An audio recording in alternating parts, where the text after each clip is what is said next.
इंसान समस्याओं से भागता रहता है, उसे नहीं पता वह सही भाग रहा है या गलत। जय हिंद दोस्तों, मैं एनएस मोटिवेशनल लेकर आया हूं आज बहुत ही बेहतरीन मोटिवेशनल स्टोरी उन लोगों के लिए जो जिंदगी में समस्या से बहुत ज्यादा परेशान होते हैं। उम्मीद करूंगा ये स्टोरी देखने के बाद उनकी जिंदगी की समस्या का समाधान उन्हें मिल जाएगा। दोस्तों, एक बार एक व्यक्ति था, बहुत परेशान रहता था। हर किसी से बोलता था, अरे यार जिंदगी झंझट बहुत परेशान कर दिया है, जिंदगी ने जिंदगी को बिल्कुल बर्बाद कर दिया है समस्या में। हर किसी से इसी तरह रोता रहता था। एक दिन एक बुजुर्ग उसे मिले, उनसे इसी तरह बात कर रहा था तो वो बुजुर्ग बोले कि पास के जंगल में एक जादूगर आया, उस जादूगर से जाकर मिल लो, शायद तुम्हारी समस्याओं का समाधान वो जादूगर दे दे। तुम उससे जादू सीख लेना और जादू से सब अपनी जिंदगी में ठीक कर लेना। इतना कहकर वो बुजुर्ग वहां से चले गए। ये बात उसे कुछ ठीक लगी, बोला कहीं समाधान तो है नहीं, जिंदगी में बहुत समस्या है, चलो जादूगर से जाकर मिल लेता हूँ।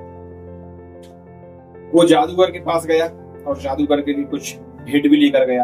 एक बैग में बंद करके पीठ पर लगा के बैग को और जंगल में गया। लेकिन जाने से पहले साधु उसे बोल के गए थे कि सावधान होकर जाना, जंगल में शेर भी रहता है, जादूगर के चक्कर में शेर के शिकार मत हो जाना। तो ये बात उसे ध्यान आ गई थी जंगल में जाते हुए, तो बड़ी डर डर के जा रहा था।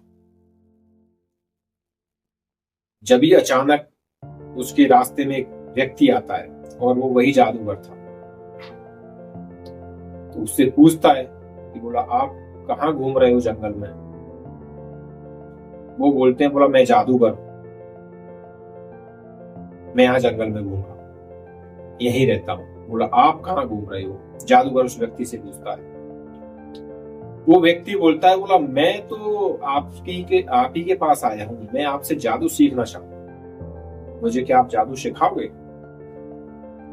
बोला क्यों? बोला मेरी जिंदगी में बहुत सारी समस्याएं हैं और मैं चाहता हूँ कि आपसे जादू सीखने का और उस समस्याओं को जादू से दूर कर दूं। जादूगर कहता है ठीक है मैं सिखाऊंगा, लेकिन उससे पहले पहले तुम स्वच्छ होकर आओ। पास में एक नदी है जंगल में, उसमें जाओ, अपने आप को नहाकर आओ मेरे पास। वो जाता है, नदी में नहाता है, फिर वापस आता है। उसी समय अचानक से शेर आ जाता है और शेर उस पर जैसे ही हमला करता है वो जोर से भागने लगता है और जोर से भागते भागते जादूगर के पास आ जाता है। जादूगर उसके पीठ पर जो बैग था उसे छीन के तुरंत शेर की तरफ फेंक देता है और शेर उस बैग को लेकर भाग जाता है जंगल की तरफ। जादूगर उससे बोलते हैं, तो उस व्यक्ति से बोला ये शेर तुम्हारे पीछे नहीं भाग रहा था, तुम्हारे बैग में जो तुम मीट लेकर आए थे उसकी स्मेल उसे आ गई, उसके पीछे भागा। देखो मैंने वो बैग फेंका, लेकर चला गया, तुम फालतू ही भाग रहे थे। जबकि अगर इस बैग को तुम वहीं जंगल में शेर के पास फेंक देते तो तुम्हें इतना परेशान होने की जरूरत नहीं पड़ती। पर तुम इसे लाए क्यों? जादूगर ने उससे पूछा। जादूगर से वो व्यक्ति बोलता, मैं इसे आपके लिए तोहफे के तौर पर लाया था, मुझे पता चला था कि आपको मीट बहुत पसंद है। बोला चलो कोई नहीं, शेर की किस्मत में था वो ले गया, चलो मैं तुम्हें जादू सिखाता हूँ।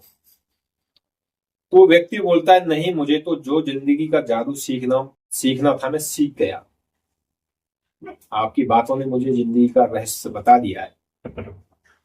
और हाथ जोड़कर वहां से चला गया। फिर वो व्यक्ति रास्ते में सोचता है कि जादूगर ने कितनी अच्छी बात कही कि मेरे पास ही था मेरी समस्या का समाधान, लेकिन मैं उसे समझ ही नहीं पा रहा था। शेर मुझ पर हमला करने वाला था मेरे पीठ पर लगे मीट की वजह से। अगर मैं उस मीट को फेंक देता तो मुझे इतनी दूर तक भागना नहीं पड़ता, मुझे परेशान नहीं होना पड़ता। मेरी जिंदगी की समस्याएं भी शायद ऐसी ही है, मैं उनका समाधान ढूंढने में सक्षम नहीं हूं, मैं ठंडे दिमाग से सोचता ही नहीं है। ये तो मुझे हर समस्या का समाधान जरूर मिलेगा, जिस तरह आज मेरी जान बची। तो दोस्तों अक्सर यही होता है, हम लोगों की जिंदगी में हर किसी की में कोई ना कोई समस्या होती है, लेकिन हम लोग उस समस्या के समाधान तक पहुंच ही नहीं पाते, पहले ही घबरा जाते हैं। तो जिंदगी में कभी भी कोई समस्या आए तो पहले ठंडे दिमाग से सोचें, विचार करें, उसके बाद कोई डिसीजन लें। ऐसी कोई समस्या नहीं है जिसका समाधान नहीं है। अगर मेरी मोटिवेशनल स्टोरी पसंद आई हो तो लाइक कमेंट शेयर जरूर करें। जय हिंद।